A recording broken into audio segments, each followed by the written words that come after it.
वाचन कृती पाठ्य क्रमांक 16 विसरभोळा गोकुळ। प्रस्तावना मराठी साहित्यातील प्रसिद्ध कवी, नाटककार व विनोदी लेखक राम गणेश गडकरी यांच्या प्रेमसन्यास ह्या नाटकातील हा नाट्य उतारा आहे। एखाद्या माणसाच्या विसरभोळेपणातून केव्हा केव्हा कशी गंमत होते ते या नाट्य उतार्यातून दिसून येईल। गोकुळचे घर। गोकुळ विचार करत उभा आहे। गोकुळ स्वगत। उपरणाला गाठी मारून आठवण राहत नाही म्हणून स्मरणवही तयार केली, पण तिचाही उपयोग होत नाही। कित्येक गोष्टींचे टाचण करण्याची आठवण होत नाही, टाचून ठेवलेल्या गोष्टी पाहण्याची आठवण होत नाही, आणि आज तर स्मरणवही कुठे ठेवली हेच स्मरत नाही। स्मरणवही सापडली म्हणजे विद्याधरांच्या भेटीचा दिवस आजचाच ठरवला आहे की नाही याचा शहानिशा करून घेता आलं असतं। मला वाटते आज त्यांनी यायचं असं आम्ही ठरवलं नाही, नाहीतर त्यांच्या नियमितपणावरून म्हणजे यावेळेस त्यांनी यायलाच हवं। का कबूल केल्याप्रमाणे येण्याचा त्यांना विसर पडला। या लोकांना आठवण राहत नाही तर स्मरणवह्या का ठेवत नाहीत? पडद्याआडून गोकुळ, अहो गोकुळ, आले वाटतं विद्याधर मोठ्याने। या हो, असेच नीट। विद्याधर येतो। या बसा, मला वाटलं तुम्ही आता येत नाही म्हणून। विद्याधर एकदा कबूल केल्यावर माझ्याकडून दिरंगाई व्हायची नाही। गोकुळ बरं, आता आमचं कुटुंब गेलं आहे बाहेर सोबतिणीकडे बसायला, आणखी आपल्याला तिच्याबद्दल बोलायचं आहे। तेव्हा ती आली तर आपल्याला कळावं म्हणून सगळ्या दारांना कळ्या आहेत की नाहीत ते पाहून येतो, मग बोलू मोकळ्या मनानं। जातो। विद्याधर मला इथं बसवून हा गृहस्थ बाहेर गेला खरा, पण परत यायची याला आठवण कशी होणार? मी गेलो असतो बरोबर तर बरं झालं असतं। बरं, हा महात्मा आता काय बोलणार आहे याचा तर्क सुद्धा करता येत नाही। या आत्ताच्या प्रस्तावनेवरून त्याच्या बायकोबद्दल बोलणार आहे असं दिसतं। गोकुळ येतो। या आलातच ताबडतोब। मला वाटलं पुन्हा यायचं विसरता वाटतं। गोकुळ छे, विसरतो कसा, मी इतका विसराळू नाही। या लोकांनी उगाच बभरा केला आहे झालं। मी हे तुम्हाला पूर्वीच सांगणार होतो, पण आठवणच राहिली नाही। बरं विद्याधर पंत, तुम्हाला इथपर्यंत येण्याची तसदी देण्याचं कारण सांगतो आता। 2-4 दिवसांच्या बोलण्यावरून ताडलंच असेल की आमच्या खटल्याचा प्रकार थोडा विचित्र आहे। विद्याधर तुमच्यावर खटला वगैरे? गोकुळ गैरसमज झालाय तुमचा। खटलं म्हणजे कुटुंब। माझी बायको खाष्ट आणि भांडकुदळ आहे, तेव्हा तिला टाळ्यावर आणण्यासाठी काय युक्ती करावी? तुमच्यासारख्या पोक्त विचारांच्या माणसाचा ह्या बाबतीत सल्ला घ्यावा म्हणून तुम्हाला ही तसदी दिली आहे। सांगा पाहू आता एखादा उपाय। विद्याधर अशा बायकोला हळूहळू धाक दाखवून। गोकुळ धाक दाखवायचं दूरच राहिलं, अहो तोंडा वाटे ब्र काढायची चोरी। घरात तोंड उघडण्याचा प्रसंग फक्त जेवतानाच काय तो येतो। फार कशाला गेल्या वर्षी वायूमुळं एकदा तिची दात खिळी बसली, तेव्हा वैद्यबुवांना तिच्या प्रकृतीचे मान मी सांगितल्यामुळं माझ्यावर रागावली।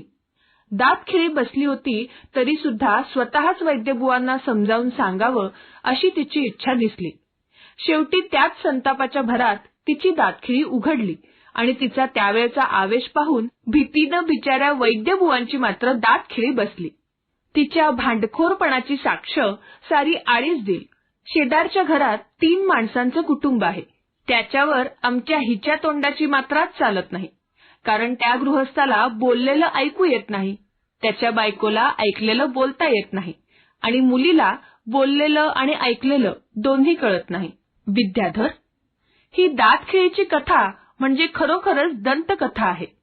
मला वाटतं तुमचा स्वभाव जरा विनोदी आहे। गोकुळ ह्यात विनोद मुळीच नाही।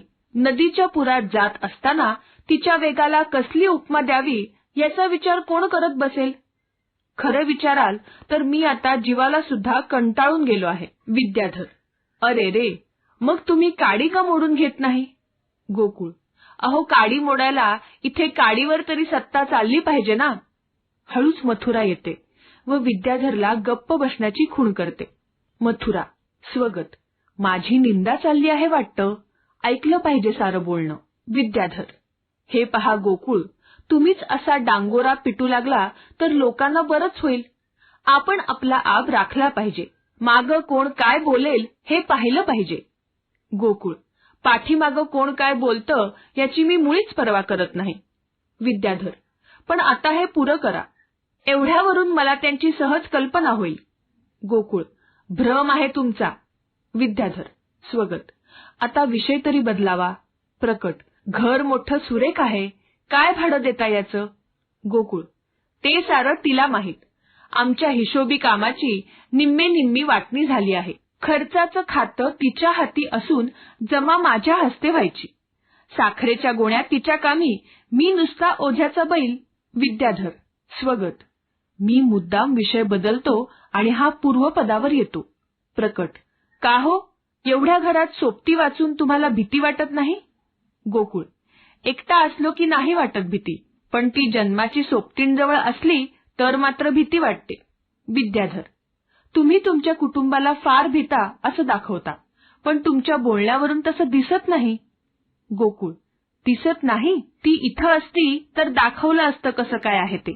अहो, ती इथं नाही म्हणून तर मी हे बोलतो आहे. मागं अशीच ती बाहेर गेलेली पाहून मी जयंतांना घरी आणलं आणि असाच याबाबतचा खल करीत बसलो.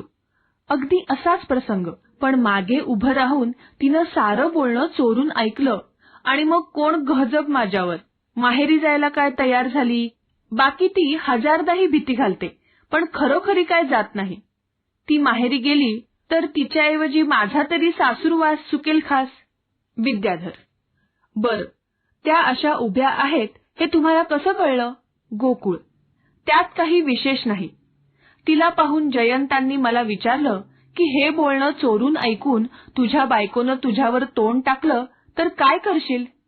मीही जोरानं म्हणालो की तिनं तोंड टाकलं तर मी असं इकडचं तोंड तिकडे करून टाकीन. असं म्हणून असा झटक्यानं मागं पाहतो. मथुरा: तो मीही अशीच मागं उभी असच ना? बोला, आता का वाचा बसली? गोकुळ: भीमरूपी महारुद्रा वज्र हनुमान मारुती, मी तुझ्या पाया पडतो. माझी चूक झाली. माझा अपराध पदरात घे. मथुरा: कशाला एवढं पण? तुम्हाला माझा सासूरवास होतो नाही आणि जन्माची सोबतीण नको नाही का? ही मी जाते माहेरी. म्हणे ती खरोखरच जात नाही. आता पहा डोळे फाडून. माझं अडलं आहे खेटर या घरात. गोकुळ: हवा तो बोल मला दे, पण पाहुण्यांच्या देखत तरी नको. मथुरा: आणि तुम्ही मात्र पाहुण्यांजवळ माझी नाही नाही ती नालस्ती करावी. पाहुण्यांचं मला काय भय, पाहुणे तुमचे. गोकुळ एकीकडे: विद्याधर, आता पळा. त्या खिडकीतून, धुराड्यातून, जिथून सापडेल तिथून रस्ता गाठा आणि जीव वाचवा. आमची ओळख ठेवा. पळा. मथुरा: माझे कान काही फुटले नाहीत. त्यांना कशाला जायला सांगता? मीच जाते आपल्या माहेरी. रागाने आत जाते. गोकुळ: आज आपल्या दोघांचा पुनर्जन्म झाला. यमपुरीच्या वेशीपर्यंत माझ्या अशा कैक फेऱ्या झाल्या आहेत म्हणा, पण तुम्हाला हा प्रसंग जरा नवीनच आहे. मगाशी दार लावलेलं बघायला गेलो खरा, पण पाहायचं विसरलो. त्याचा हा परिणाम. राम गणेश गडकरी.